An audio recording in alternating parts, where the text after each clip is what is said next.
Hi everyone, so we are at Saturday evening. I had to have a wee think there. It may be Sunday morning for you by the time you're watching this. Fair chance, I would say, given the timing, that you're either on it at the moment or you're feeling the ill effects of having been on it last night. So whatever the case, I think we should all just huckle down and get on with this because it's a big game.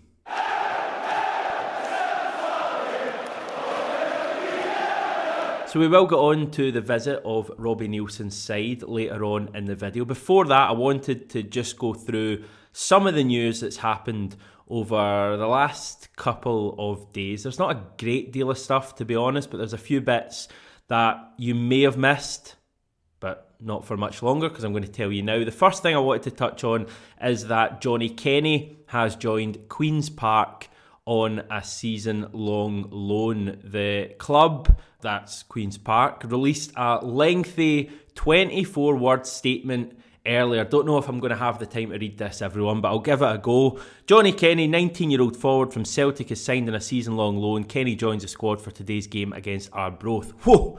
Wow, we made it through that. All joking aside, a good move for him. We seem to have a bit of a relationship with Queen's Park at the moment. Well, over the last couple of years. Luca Connell spent a couple of seasons there. There's further ones as well. But I think in terms of Johnny Kenny, when I first heard of this morning, it felt like the right move. I know Carlisle United had been mentioned yesterday. To me, keeping him in Scotland and putting him down to the Championship at a club who have big ambitions and have a well-known manager and a good manager in terms of youth development in Owen Coyle. So I think this is a good move for him. Hopefully he can score plenty of goals in that league. I would say, you know, at risk of getting all the Irish legends watching this right at me, Scottish Championship, maybe similar-ish standard to the lower half of the Irish top flight. Maybe that's controversial, I don't know. Apologies if I've offended you. But anyway, I feel like that is a level that Johnny Kenny can score goals at. I've liked what I've seen of him so far. He's been in a lot of first-team training and knows where the goal is as well. Seems to be a really good finisher. So maybe it's just the other parts of his game that he needs to work on. But he's very young. So that's happened. In other B-team news, Celtic last night confirmed the news that I think pretty much everyone has had a fair idea of. We've touched on it a few times on the channel. That B-team manager Tommy McIntyre is now former B-team manager Tommy McIntyre. He's moved on to pastures new. I think at the start of the season, the statement from Celtic had quotes from McIntyre where he said, "It's been a real honour and I have been immensely proud to serve Celtic Football Club and its supporters for the last 13 years. So who is in charge now of the B team? Well, it is Stephen McManus and Darren O'Day. McManus moved down there when Harry Kewell came into the club a couple of months ago. So hopefully there's a better link between the first team and the B team. I think that's part of the reason for moving McManus down there, because he has a better idea of what Ange wants in his players, and hopefully he and O'Day can really nurture some young players and feed that information back to Ange, and we can maybe see more B-team players coming into the first team. So that's the B-team news. In terms of first team matters, the latest on Sead Haksabanovic is that we're close to agreeing a deal for him with a medical planned.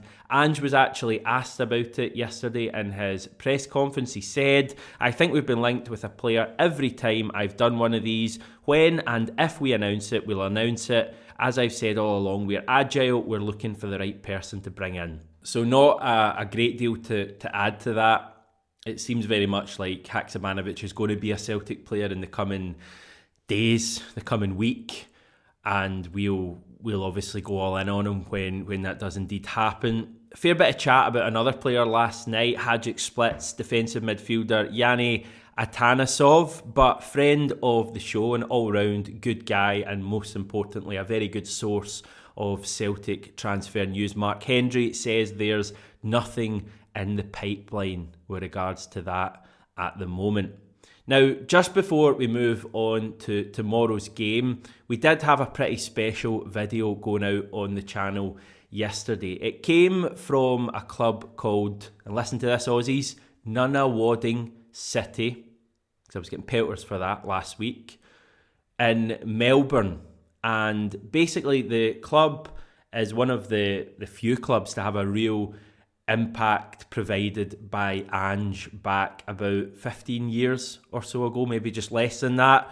And basically Ange, while he was out of the game, he was in that wilderness period, he went into Nunawading, and you can see how much he is revered at the club, as they have this mural of him that features in the background of the video alongside Johan Cruyff and Pep Guardiola. His son also played for the club, and he crossed paths with, I think, everyone on the video at one stage. So basically it's a collection of people who have worked with Ange. Some of them are friends of Ange, just sharing stories and information and knowledge about Ange Postecoglou. For example, we had his goalkeeper from his brilliant Brisbane Roar side on. We had a coach who spent time with him at the World Youth Championship in 2003, and many, many more. It's 45 minutes. It's hosted by Michael Zapponi, experienced Aussie broadcaster who we had on the channel a couple of months ago,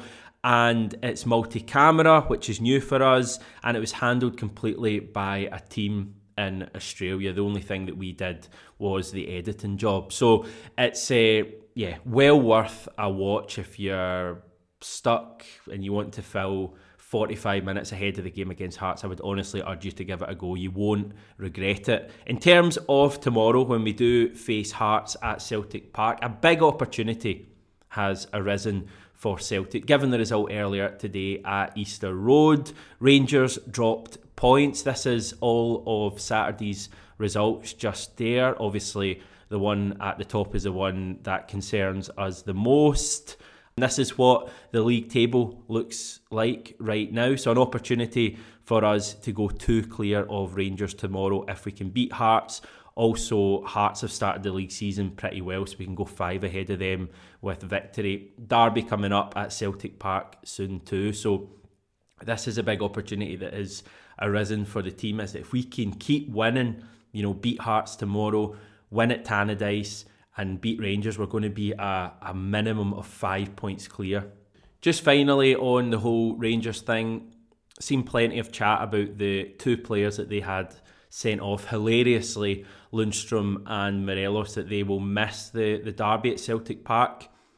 Don't believe that's the case, having just looked a little bit into the SPFL disciplinary rules. It seems like both will be, at least initially, offered 2-match bans. Lundstrom's will be for serious foul play and Morelos for violent conduct. 2-match bans domestically, so they would take place in their upcoming home games against Ross County in the league and Queen of the South in the Cup. So that may change, but just to clear that up so we all know where we stand with that one. In terms of Celtic, because it's all about Celtic, Hatate is back for tomorrow. Everyone else from the Killie win is also fit, so plenty of tough decisions for Ange to make tomorrow. That's nothing new for him, but it gets even harder with Hatate coming back. Starfelt, I think, is a real option to start as well for Ange tomorrow, given how he got on last week. Played virtually a whole half at Rugby Park and looked fine. Obviously got his goal as well. So I reckon, spoiler, that Hatate and Starfelt will both start. In fact, this is my team with Joe Hart in goals, Josip Juranovic, Cameron Carter-Vickers, Carol Starfelt and Greg Taylor at the back. Callum McGregor with Matt O'Reilly and Rail Hatate in front of him, and that usual front three we've become accustomed to seeing. Jota out on the right, Maida on the left and Kyogo up front. As always, you could put in a case for Abada, for Ralston, for Giakoumakis, for Turnbull, for Moritz Jens, for Stephen Welsh, but I just think that Ange really likes that defensive triangle. It's a triangle, by the way, of Hart, Carter-Vickers and Starfelt. They started the last 13 games of last season together, the three of them. I think they started 21 out of the 24 games we played in the second half of last season. So I think Ange likes that, and with so many big games coming up, he might want to put Starfelt back in there and get him up to speed. In terms of Hatate, yeah, apparently he was good enough to go last week against Kilmarnock. Had the game been on grass, they decided not to chance him, given that it wasn't. So I would expect him, with another week under his belt, to come in and probably start. But if he doesn't, then he's a great sub to have coming off the bench.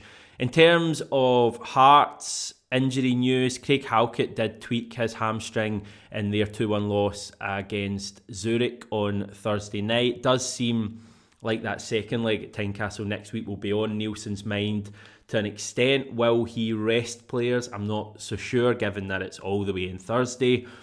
Perhaps, though, if he goes full strength, they will have players who can hurt us. We know Barry Mackay is a talented player. Lauren Shankland, who they have now, has already scored a few goals for them in big games. I think Cochrane, the left back, is a good player. And obviously Craig Gordon in goals we know all about. So they've got good players, Hearts.